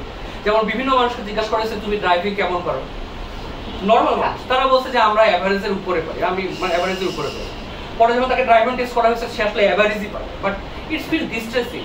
আমি অ্যাভারেজ একজন পারসন, অ্যাভারেজ একটু উপরে ইটস ওকে। আচ্ছা আমি দেখতে কেমন অ্যাট্রাকটিভ, যে অ্যাভারেজ সে ভাবতেছে সে একটু অ্যাভারেজের উপরে অ্যাট্রাকটিভ, নো মানে অ্যাভারেজ, ঠিক আছে, একদম মানে সেকেন্ড ডিস্ট্রিবিউশনের মাঝ। ওকে, এখন ঘটনাটা হচ্ছে যে এই সেলফের একটা ব্যাপার আছে, এটা হচ্ছে তার যখন বড় হচ্ছে তখন এই সেলফটা অনেক ইনফরমেশন এবং অনেক অ্যাজাম্পশন, ওয়ার্ল্ড নিয়ে অনেক ধরনের অ্যাজাম্পশন, যেমন কেউ ভাবতে পারে যে ওয়ার্ল্ড হচ্ছে সেফ না, কেউ ভাবতে পারে যে মানুষ মূলত একটা খারাপ এনিমি, কেউ ভাবতে পারে যে আমরা আসলে আমাদের মানুষের প্রতি অলওয়েজ ভালোবাসা, মানুষের মধ্যে ভালোবাসার একটা জায়গা আছে বা এই ধরনের কিছু অ্যাজাম্পশন থাকে। সে এরকম অনেক অ্যাজাম্পশনের মধ্যে তার যখন সেলফটা তৈরি হতে থাকে তখন সে কিছু অ্যাজাম্পশন গ্র্যাব করে, কিছু অ্যাজাম্পশন সে স্টিক করে। কোন একজন মানুষকে বললাম বিভিন্ন আইডিওলজি, বাংলাদেশের বিভিন্ন ধরনের পলিটিক্যাল আইডিওলজি, কাউকে আমরা বললাম যে সামনে একটা বড় দুর্ভিক্ষ হতে পারে, এখন এটা কিন্তু কনসার্ন, সামনে ভারত বাংলাদেশ আক্রমণ করতে পারে, এটাও কনসার্নিং, কিন্তু এটা হয়তো কিছু মানুষ সামনে জঙ্গিবাদের বিশাল উত্থান করতে পারে। আমি শিওর যে এই তিন ধরনের গ্রুপের মানুষ তিনভাবে এই তিনটা হোল ওয়ার্ল্ড কিভাবে দেখতেছে সেটার ব্যাপারে সে স্টিক করবে আইডিওলজি। এবং এটা মানে মোটামুটি টিনেজ থেকে বড় হওয়ার সাথে সাথে হয়, নট নেসেসারি যে সে পলিটিক্যালি সাবস্ক্রাইব করে, ওয়ার্ল্ড নিয়ে আসলে বেসিক অ্যাজাম্পশনটা আগে ক্রিয়েট হয়, যেটার কারণে সে স্টিক করে। সো এই হচ্ছে মানে বেসিক যে কগনিশনের ব্যাপার, যে আমরা দেখতেছি যে আমাদের, আমি একটু সামারি করি, আমাদের ব্রেইন হচ্ছে একটু ফল্টি লেভেলের, বিকজ আমরা লজিক্যালি খুব একটা করতে পারি না, আমাদের ব্রেইন ওভাবে ডেভেলপ হয়নি, এবং ইমোশনের একটা প্রভাব থাকে। বাট লজিকের খুব ইম্পর্টেন্ট ব্যাপার আছে, কারণ আমাদের ব্যক্তিগত লাইফে আমরা অনেক ধরনের প্রবলেম সলভের ক্ষেত্রে আমরা অলওয়েজ লজিক ব্যবহার করি। বাট আমরা যখন কোনো মানুষের প্রতি কানেক্ট ফিল করার ট্রাই করি, আমরা যখন ফিল করার ট্রাই করি যে আমরা অ্যালাইভ, বা আমরা যখন রাগ করি, আমরা যখন সাফার করি, আমরা যখন খুশি হই, বিভিন্ন কিছু it's related to the emotion, এবং ইমোশন ডিকটেট করে আমাদের, যেটা মোটিভেশন, রিজনিং, বিভিন্ন কিছু থেকে জানলাম। হেয়ার কামদা হচ্ছে থার্ড পার্ট, যেটা হচ্ছে গ্রুপ বিহেভিয়ার। এবং আমি বলছিলাম একটা বায়োলজি, ব্রেইন এবং ইভলিউশনারি সাইকোলজি, সেকেন্ড হচ্ছে আবার ব্রেইন স্ট্রাকচার এবং কিভাবে প্রসেস হয়, থার্ড যেটা সেটা হচ্ছে যে আমার হচ্ছে গ্রুপ বিহেভিয়ার। গ্রুপ বিহেভিয়ারের ব্যাপারটা হচ্ছে যে এটার একটা মানে কমন যে জিনিসটা দেখা যায় তাকে বলা হয় অ্যাফেক্টিভ পোলারাইজেশন। অ্যাফেক্টিভ পোলারাইজেশন হচ্ছে যে আমি যেহেতু অলরেডি একটা নির্দিষ্ট কিছু বিশ্বাস করি, সো আমি একটা জিনিসই কনজিউম করি। লাইক হচ্ছে যে আমার একজন চাচা, সে জনগণবাদী কিছু পড়ে না, আর একটা টেলিভিশন, কারণ না না অন্য নিউজ ভালো না। আমার একজন চাচা, সে হচ্ছে নয়া দিগন্তর বিশাল ফ্যান। হ্যাঁ, তো মানে ব্যাপারটা হচ্ছে যে আমি এমন জিনিস কনজিউম করব যেটা আসলে আমাকে ফিল দিবে, এক ধরনের স্যাটিসফ্যাকশন দিবে যে হ্যাঁ আমি একটা ট্রুথ জানলাম, ঠিক আছে, মানে ওকে। আচ্ছা, এখন ঘটনাটা হচ্ছে যে এই অ্যাফেক্টিভ পোলারাইজেশনটা এখন অনেক বাড়ছে। কারণটা কি? কারণ আমাদের অলরেডি পলিটিক্যালি আমরা এক ধরনের অ্যালাইন ফিল করি, ফলে ফেসবুকে আমরা যার পোস্ট বেশি করি ও তো অ্যালগরিদম বুঝে ওই অনুসারে সে আমাদের উপর পুশ করছে। সো গোটা ওয়ার্ল্ডে যে পোলারাইজেশন বাড়ছে, তার এটার জন্য কিন্তু আমাদের কোনো হিউজ ডাটা নেই, এটা একটা হাইপোথিসিস অথবা এটা একটা ক্লেইম, আর কি এইভাবে ভাবাটাই ভালো। মানে আমি একদম নিশ্চিত করে বলতে পারতেছি না, কারণ গোটা ওয়ার্ল্ডের ডাটা আমার লাগবে, এটা একটা হিউজ সার্ভে হবে বা উন্নত হবে। বাট গোটা ওয়ার্ল্ডে যে বিভিন্ন জায়গায় পোলারাইজেশন বাড়ছে, ধারণা করা হয় যে এটার সাথে সোশ্যাল মিডিয়ার একটা হিউজ সম্পর্ক আছে। এক নম্বর হচ্ছে অ্যালগরিদম, আমি যেটাতে আউটরেজ হচ্ছে সেটা আসতেছে আমার উপর, আর সেকেন্ড সেটা হচ্ছে যে আমার অ্যাফেক্টিভ পোলারাইজেশন হচ্ছে, কারণ কারো কারো পোস্ট আমার ভালো লাগে, কাউকে কাউকে আবার ডিপলি সন্দেহ হয় যে না এর নিশ্চয়ই কোনো খারাপ কানেকশন আছে, আবার কাউকে কাউকে তার আইডিওলজির কারণে সন্দেহ করি। সো আমার এক ধরনের অ্যাফেক্টিভ পোলারাইজেশন হয় এবং পোলারাইজেশন বাড়ে। সেকেন্ড যেটা বিষয় সেটা হচ্ছে যে আমরা যখন আমরা যেহেতু মানুষ হচ্ছে ওই যে ট্রাইবাল অ্যানিমেল, ওই যে আমাদের ব্রেনটা তো আসলে কেভম্যানের ব্রেন, কারণ আমাদের তো মডার্নিটি তৈরি হয়েছে আমাদের 200 বছর হয়েছে। ইলেকট্রনিক্স ব্যবহার করতেছি খুবই রিসেন্ট ঘটনা, কম্পিউটার ব্যবহার করা শুরু করছি 90 এর পর, হ্যাঁ মানে 30 বছরও হয়নি পার্সোনাল কম্পিউটার ব্যবহার করা শুরু। সো ইন্টারনেট আসছে হচ্ছে ওই রকম সময়। তো ঘটনাটা হচ্ছে যে আমার যেহেতু ব্রেন কেভম্যানের, সো আমার ট্রাইব থাকে এবং সেই ট্রাইবের ভিতরে আমি অবস্থান করি এবং সেই ট্রাইবের কিছু ভ্যালুস থাকে বা ট্রাইব কিছু জিনিসকে গুরুত্ব দেয়। সো আমি কি করি, আমি কিন্তু সব মানুষের কথা চিন্তা করি না, আমি আমার ট্রাইব যেন আমাকে রিকগনাইজ করে সেই জন্য আমি কিছু এক্সট্রিম আচরণ করি। মানে কোনোটা আন্দোলন হচ্ছে, যে সবচেয়ে বেশি সাহসিকতা দেখাচ্ছে, it's not maybe necessarily because of ideology, it may be necessarily যে তার আশেপাশের যে ব্যক্তি তারা আসলে ফিল করবে যে সে সাহসী এবং সে ডেডিকেটেড ফর দ্য আইডিওলজি। অথবা আমরা অনেকে আবিষ্কার করবে যে এমন কিছু অবসকিউর জিনিস থাকে যারা কিছু মানুষ দিনের পর দিন চালাই যাচ্ছে, যেমন সাহিত্য এখন অধিকাংশ মানুষ পড়ে না, একটা সময় অনেক মানুষ পড়তো। উপন্যাস তো আর পড়া হয় না, সিরিজ বিঞ্জ ওয়াচ করলেই হয়ে যায় অনেকের জন্য। এখন ঘটনাটা হচ্ছে যে আপনারা তাও লক্ষ্য করবেন যে একটা সাহিত্যের একটা গ্রুপ আছে, যে গ্রুপের লোকজন দিনের পর দিন সাহিত্য চালাচ্ছে, মঞ্চ নাটকের একটা গ্রুপ আছে, আবৃত্তির একটা গ্রুপ আছে। আপনাদের ফিল হইতে পারে একজন লোক বিশেষ একদম ম্যাটারিস্টিক বিশেষ দিচ্ছে অথবা বাইরে যাওয়ার প্রিপারেশন দিনের প্রতি কি করতেছে, because he has a tribe, সেই ট্রাইবের কিছু মোরাল কম্পাস আছে এবং হি want to get the recognition. যে রিকগনিশনের জন্য মানে সে কিন্তু আপনার কাছে রিকগনিশন চায় না, যে মঞ্চ নাটকের কাজ করে বা যে সিনেমাটা বানায়, যে গানটা করে, সে আসলে আরেকজন ফেলো মেম্বার যে গান করে অথবা গানের অমুক, সে তার কাছে রিকগনিশন চায়। সো এটার কারণে কি করে আমরা এক ধরনের অর্গানাইজ কাজ করি। এটা ডিওএসএস এর জন্য হতে পারে, কেউ একজন বেশি অ্যাক্টিভ, কেউ একজন ভ্যালুস উন্মুক্ত মুখ করে, বিভিন্ন জায়গা থেকে এটা হতে পারে। এটা সকল এটা হিউম্যান বিহেভিয়ার, এটা আসলে খারাপ অথবা ভালো এইভাবে ভাবার কোনো কারণ নেই। কিন্তু এটা পলিটিক্যালি এটা একটা বড় প্রবলেম ক্রিয়েট করে। কেন করে আমি বলি, রিপাবলিকান এবং ডেমোক্রেটের যে সেন্ট্রাল কমান্ড, এবং এটা কোরিয়া হয় না, এটা ভিয়েতনামে হয়েছে, এরকম বেশ কিছু জায়গায় যে বিভিন্ন পলিটিক্যাল পার্টির যে সেন্ট্রাল কমান্ড, সেই সেন্ট্রাল কমান্ডের সাথে যখন পলিসি নিয়ে আলোচনা করা হয়েছে, অলদো দে আর পলিটিক্যালি ভিন্ন, আইডিওলজিক্যালি ভিন্ন, কিন্তু ধরেন একজন লোক আইডিওলজিক্যালি ভিন্ন, সে মনে করে যে আমাদের বাংলাদেশে শিক্ষা অনেক ভালো করা হবে, শিক্ষা ভালো করে আমরা দেশ চেঞ্জ করে দেবো, ধরেন মনে করে। এখন আপনি যখন তাকে বলবেন যে আমার রিসোর্স লিমিটেড, আমার অমুক তমুক, সে মোস্টলি গুড স্ট্যান্ডার্ড পলিসির কাছাকাছি ডিসিশন নেয়। মানে সেন্ট্রাল কমান্ড যারা থাকে, যাদের অনেক লম্বা সময়ের আর যাদের লম্বা সময় ধরে অভিজ্ঞতা আছে, রাজনীতি করতেছে বা 10-20 বছর ধরে, তারা মোস্টলি মানে যদিও তাদের আইডিওলজি ডিফারেন্ট, তারা মোস্টলি কাছাকাছি। কিন্তু যারা মানে মাঠ পর্যায়ে করবে, যারা ফিল্ড, এরা যোজন দূরে, বিকজ তাদের এফেক্টিভ যে পোলারাইজেশন এবং তাদের যে ভ্যালু, ঠিক আছে, যে আমাকে এই আচরণটা করতে হবে, না হলে তো আসলে আমি আমার গ্রুপের দ্বারা রেসপেক্টেড হচ্ছে না। এবং এটা কিন্তু খুব কনসিয়াসলি হয় না, আনকনসিয়াসলি, মানে হিউম্যানলি এটা বিহেভিয়ার। সো এটা বাড়তে থাকে। ফলে এটা খুব ইন্টারেস্টিং যে আপনি যদি মেবি ডোনাল্ড ট্রাম্প একটু এক্সট্রিম উদাহরণ হয়ে যায়, বা ডোনাল্ড ট্রাম্পের যদি আমি জেডি ভ্যান্সের কথা বলতে পারি, জেডি ভ্যান্স এবং অন দ্য আদার হ্যান্ড আমি যদি কমলা হ্যারিস, কারণ একটু বেশি বড় উদাহরণ, মোটামুটি কাছাকাছি হবে। হ্যাঁ, অনেক জায়গায় ডিফার করবে, কিন্তু রিসোর্স অ্যালোকেশন কোথায় করবে, কি করবে, এগুলো নিয়ে মোটামুটি কাছাকাছি পজিশন আসবে। কিন্তু মাঠ পর্যায়ে কর্মীদের যাই, আপনারা হঠাৎ করে আবিষ্কার করবেন যে মানে রিপাবলিকান পার্টির গ্রুপের লোকজন, ফার রাইট গ্রুপের লোকজন এমন সব উইয়ার্ড কথাবার্তা বলতেছে যে মানে আর্ট ফ্ল্যাট থেকে শুরু করে বিভিন্ন কিছু বলতেছে। অল দ্য ডেমোক্রেট হচ্ছে জেন্ডারিস, হাজার মানে অনেক ধরনের আলাপ আছে, এগুলো আপনারা সবাই জানেন, আমি আলাপ দিলাম না। তো এখন ঘটনাটা হচ্ছে যে এই যে গ্রুপ বিহেভিয়ার, এটা কিন্তু একটা প্রবলেম ক্রিয়েট করে। এটা বলে হচ্ছে আমরা সমাধানে চলে গিয়ে আমি প্রশ্নোত্তর নিব। তো গ্রুপ বিহেভিয়ার প্রবলেম ক্রিয়েট করে, এটা আমি দুটা স্পেসিফিক উদাহরণ দিব। তার মধ্যে একটা হচ্ছে স্ট্যানফোর্ড প্রিজন এক্সপেরিমেন্ট, ফিলিপকে জিম্বার্গার বানানো, এবং ওয়ান অফ দ্য মানে ফাইনেস্ট বুক ইন সাইকোলজি। সে কিন্তু সাইকোলজি 101 এর একটা বই লিখছিল। যারা সাইকোলজি ফার্স্ট ইয়ারে পড়ে তারা অনেক ধরনের বই পড়ে ফেলম্যানের, কিন্তু জিম্বার্গার বইটাও খুব ভালো। তার একটা বই আছে, নাম হচ্ছে দ্য লুসিফার ইফেক্ট। এই যে একটু আগে আমি স্পটলাইটের কথা বললাম, যে ব্যক্তি ভয়ঙ্কর লুসিফার, মানে আমরা যদি একজন লুসিফারের কথা চিন্তা করি বাংলাদেশের জায়গায়, লাইক স্ট্যালিন, যদিও আমি জানি না এটা প্রচার হওয়ার পর বামুন কিন্তু আমাকে ব্যালেন্স করার জন্য হিটলারের নাম দেওয়া ঠিক হবে কিনা বুঝতেছে না। আচ্ছা, ওকে। এখন ঘটনাটা হচ্ছে যে অথবা আচ্ছা আমি এদের কারো কথাই বললাম না, আমি হচ্ছে নিউট্রাল কিছু ডিক্টেটরের নাম দিতে পারি আর কি। হ্যাঁ, এখন কিম জং উন বা এখন ঘটনা হচ্ছে যে এই যে নিউট্রাল ডিক্টেটর তাদের সাথে যদি আপনি কথা বলেন, অথবা শেখ হাসিনা নিউট্রাল ডিক্টেটরের সাথে কথা বলেন, মানে she also have spotlight effect. এবং কোন মানুষটা দ্বারা হার্মটা বেশি হয় খুবই শুনলে আশ্চর্য হবে, যে মনে করে যে রাইট, আনডাউটলি রাইট, এবং he is the most good man, তার মধ্যে কোনো গ্রে এরিয়া নাই, তার দ্বারা সবচেয়ে বেশি হার্ম। বিকজ আমি রাইট এবং আমি গুড ম্যান, আমি গুড করতেছি, সো এই গুডের প্রয়োজনে হ্যাঁ আমার কিছু ওকে এটা আসলে আলটিমেটলি গুড হবে। এবং সে তার নিজের যে অ্যাবিলিটি বা অমুক্তম এটাকে সে একদমই ডাউট করতেছে because of spotlight effect and আলাদা অমুক্তম। ওকে, তো স্ট্যানফোর্ড প্রিজনার এক্সপেরিমেন্টে যেটা দেখা গেছে সেটা হচ্ছে যে আমি র্যান্ডমলি অনেক ব্যক্তিকে নিছি, র্যান্ডমলি কিন্তু নিছি, এবং র্যান্ডমলি নেওয়ার পর হচ্ছে আমি র্যান্ডমলি তাদেরকে ভাগ করছি দুই ভাগে। ঠিক আছে, র্যান্ডমলি আমি দুই ভাগে ভাগ করার পরে আমি হচ্ছে একজনকে বলছি যে তোমরা জেলার হও আর তোমরা প্রিজনার হও।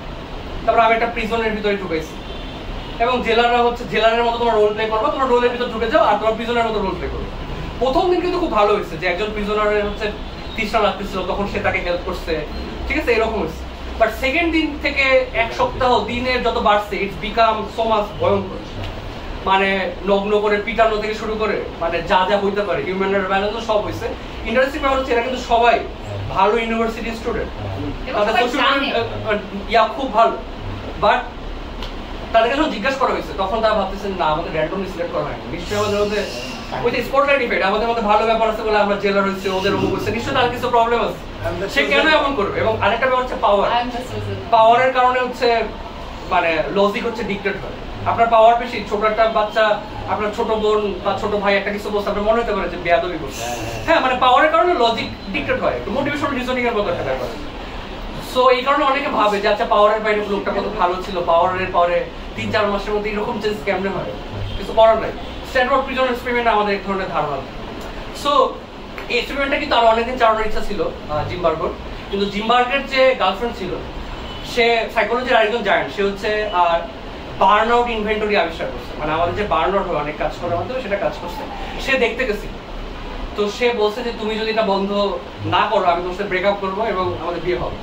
তো জিমবার্গ হচ্ছে তার লুসিফার ইফেক্ট বইয়ের একদম ফার্স্ট চ্যাপ্টারের মধ্যেই পাবেন যে সে বলতেছে যে হ্যাঁ আমি বন্ধ করছি, ডাটা পাইছি, এটা আসলে আর একটু ভালো না ভালো হইতো। সাইকোলজি তো সামনে পরে, ইথিক্স অনেক স্ট্রং, আমরা এখন চাইলে এরকম এক্সপেরিমেন্ট করতে পারি, কিন্তু ওই সময় একটা গ্যাপ ছিল এই কারণে সেটা করতে চাইছে। কিন্তু এটা রেপ্লিকেশন এই কারণে হয় না যেহেতু ইথিক্স স্ট্রং হয়েছে, বাট এটার কাছাকাছি রেপ্লিকেশন আছে, এবং রেপ্লিকেশন খুব রিসেন্ট সময় না, 78 সালে না 88 সালে, মানে খুব রিসেন্টও না। এটা হচ্ছে যে আমি কে কোন পেন্টিং পছন্দ করে এটার ভিত্তিতে আমি হচ্ছে লোকজনকে বলছি তোমার কি পেন্টিং পছন্দ হয় নাকি ওই পেন্টিং পছন্দ হয়, ভ্যান গগ আর হচ্ছে কারাভাজ্জিও বা এরকম, এবং একজন বলছে এটা পছন্দ ওটা পছন্দ হয়, এটার ভিত্তিতে আমি কিন্তু ভাগ করছি র্যান্ডমলি, জাস্ট পেন্টিং পছন্দ করে, এটা নট বিগ ইয়া।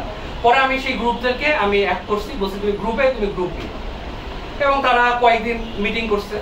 তারপরে হচ্ছে আমি নাম্বার দিচ্ছি, মানে বলছি মানে আমি হচ্ছে এই গ্রুপের স্টুডেন্টদেরকে প্রত্যেকজনকে আলাদা আলাদা ভাবে বলছি যে তুমি একটু নাম্বার দাও, প্রত্যেকজনের খাতা একটু মার্ক করো। অন্য গ্রুপের মার্ক সে কম দিচ্ছে because they are the spotlight chooser water. তো এইটা একটা হিউজ ব্যাপার আর কি যে আমি কেন এক্সট্রিম আচরণ করি। যেমন এমন হয় কিন্তু আমরা এরকম ভাবে ফেসবুকে দেখছি যে একজন ব্যক্তি হারমোনিয়াম ভাঙতেছে, ঠিক আছে, মনে হইতে পারে যে সে খুব extreme, maybe it's related to his all social circle, যেখানে সে ভ্যালিডেট অথবা রিকগনাইজ পাবে যে হ্যাঁ সে আসলে একজন অত্যন্ত মানে তার আইডিওলজির ব্যাপারে খুব স্ট্রিক একজন পার্সন। এর কারণ এই সেম জিনিসটা লিবারাল গ্রুপেও হয়, অনেক ভালো ভালো বই পড়বে না, ভালো ভালো বই সে ফেসবুকে সাজা রাখতেছে, মানে জিনিসটা দুই জায়গাতেই হয় কিন্তু। হ্যাঁ, তো এটা আসলে গ্রুপ রিকগনিশনের একটা স্পেসিফিক ব্যাপার আছে। তো আলাপ হচ্ছে মোটামুটি 3টা আলাপ, এই 3টা জিনিস আসলে ফ্যাক্টর কোরিলেট করে এবং কাজ করার মাধ্যমে আমাদের মধ্যে ক্রিয়া করে। আমি কোনটাকে হার্ম বলে পারসিভ করতেছি, আমি কি প্রোটেক্ট করতে চাই, আমার রিজনিং, ফল্টি রিজনিং এবং মাই গ্রুপ বিহেভিয়ার। এখন আমরা আসলে এটার বেসিসে কি করতে পারি, মানে কারণ আলাপটা আসলে অনেকে এই কারণে শুনতে চাইতে পারে যে এরকম আমরা এমন একটা সময়ে আছি পলিটিক্যাল টার্মোয়েল প্রায়, আমরা আসলে কি করতে পারি। এখন মানে সত্যিকার অর্থে আরো অনেক স্টাডি করে, অনেক স্টাডি দরকার, যেটার মাধ্যমে আমরা আসলে নিশ্চিত সলিউশনের কথা বলতে পারবো। বাট কমন কিছু আমরা হেলদি হ্যাবিট রাখতে পারি। তা আমাদের একটা কমন হ্যাবিট হচ্ছে যে আমরা নিউজ পেপার, ব্রেকিং নিউজ হচ্ছে আমরা দেখবো না, আমরা আসলে উইকলি নিউজ দেখবো। উইকলি নিউজ মানে হচ্ছে যে আমার একটা উইকলি পেপার থাকবে, হ্যাঁ মানে ইরান হামলা করছে অমুক জায়গায়, অথবা চীনে এই হয়েছে, ঠিক আছে, বাংলাদেশে অমুক জায়গায় তমুক হয়েছে, হ্যাঁ এটা আসলে বাট মেবি আমি এক সপ্তাহ পরে এটা একটা ইনডেপথ অ্যানালাইসিস করবো, কারণ ইমিডিয়েট অ্যানালাইসিসে অ্যামিগডালা তো অনেক লাফাইতে থাকে এবং স্পটলাইট ইফেক্টটা তো অনেক বড় হয়। আমি কিন্তু ইমোশনাল হওয়া মানে হচ্ছে আমার এখন ফল্টি রিজনিং শুরু হয়ে গেছে। সো মেবি এটা আসলে অনেক পরে, এটা আপনারা চাইলে দেখতে পারেন। এটা হচ্ছে যে আপনারা কোনো একটা ইস্যুর কথা ভাববেন 2 মাস আগে, এটা আপনাদের বাসার কাজ টাইপের আসলে, আচ্ছা টিচার টাইপ কথা বলতে বলছে, এটা আসলে মানে সেলফ এক্সপ্লোরেটরি একটা বিষয় আর কি। এটা হচ্ছে যে 2 মাস পরে একটা ইস্যুর কথা ভাববেন, 2 মাস আগের ইস্যু, তারপরে 2 মাস আগের ইস্যুটা নিয়ে এখন চিন্তা করে আপনার ওইখানকার বিভিন্ন ধরনের স্ট্যাটাস করবেন। আপনার হঠাৎ করে আবিষ্কার করবেন যে maybe most of the thing is মানে জাস্ট ফল্টি এবং মুক্ত, মেবি আমরা আসলে এখন অনেকভাবে করতে পারি। সো ফার্স্ট কাজ হচ্ছে উইকলি নিউজের দিকে যাওয়া, এটা আসলে একটা মোটামুটি বুক দিতে পারে। সেকেন্ড হচ্ছে যদি আপনি নিউজ পড়েন, তাহলে আমাদের প্রত্যেকটা মানুষের তো পারপাস থাকে, ভ্যালুস থাকে। কেউ কারো পারপাস হয়তো একটা কিছু হওয়া, কারো গোল হয়তো একটা কিছু হওয়া। সো নিউজটা আসলে অ্যাজ এ টুল হিসাবে চিন্তা করাটা